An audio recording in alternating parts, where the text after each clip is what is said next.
in the week, I had checked my hives and discovered that one of them had failed. I had opened the hive and found that there were no bees, alive or dead, but the hive was full of honey.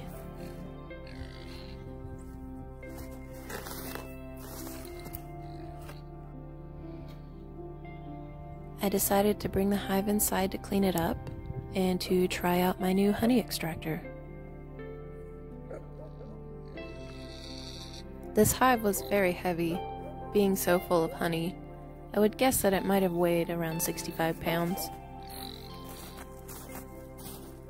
It's been quite some time since I've made a YouTube video.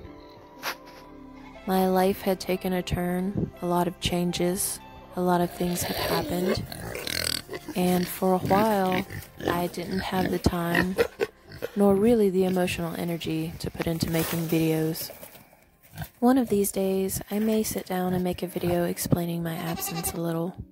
But for now, I'll work on videos as I have the time and energy to do so. I would like for them to be fun again, rather than a competition, which is sort of what it had turned into before. When I brought the hive inside, I discovered several things that needed repaired, like this hole in my bottom board.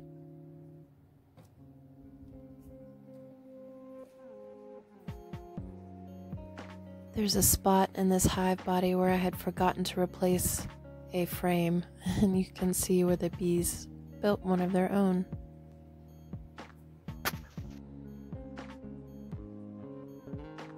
Every single frame in this hive was completely packed with honey.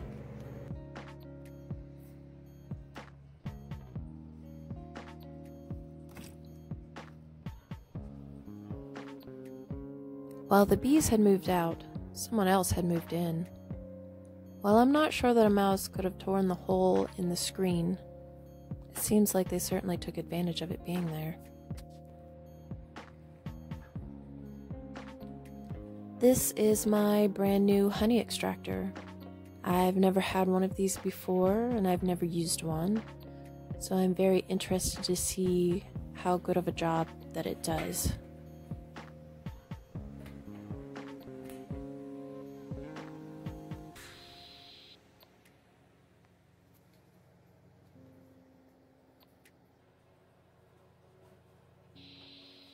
The first thing I need to do is remove the cappings from the frames. I purchased a new heated capping knife, and I'm trying it out for the first time.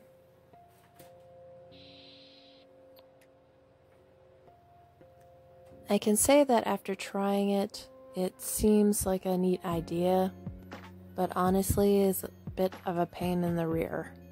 I think a regular serrated knife was a lot easier.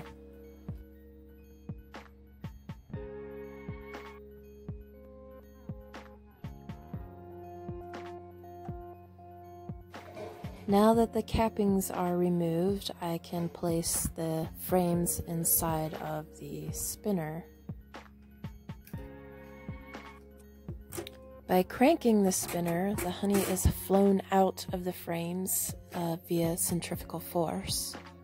Then you flip the frames around and give them another spin. Once all of the frames have been spun, it's time to strain the honey. A small amount of wax is spun out with the honey and needs to be separated. This sieve only serves to separate the wax from the honey. I do not filter my honey. This hive is very old and pretty damaged, but I think with a little TLC and some fresh paint, I will be able to get a couple of more seasons out of it. I ordered a new screen for my bottom board, but they sent the wrong size, so I'll have to make do with what I have.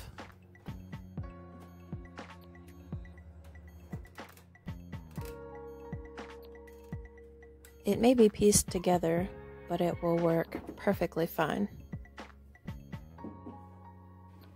Now I'm working on cleaning up the hive body, scraping off wax and propolis.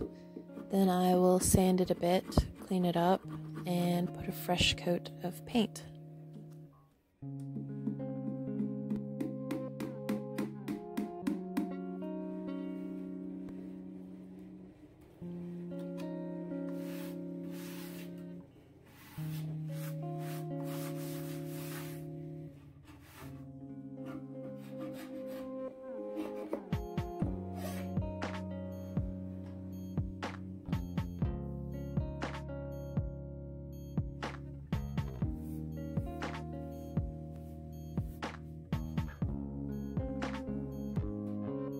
With a new screen on the bottom board, a little wood glue, a nail here and there, and a coat of fresh paint, this really old, pretty battered hive is looking almost brand new.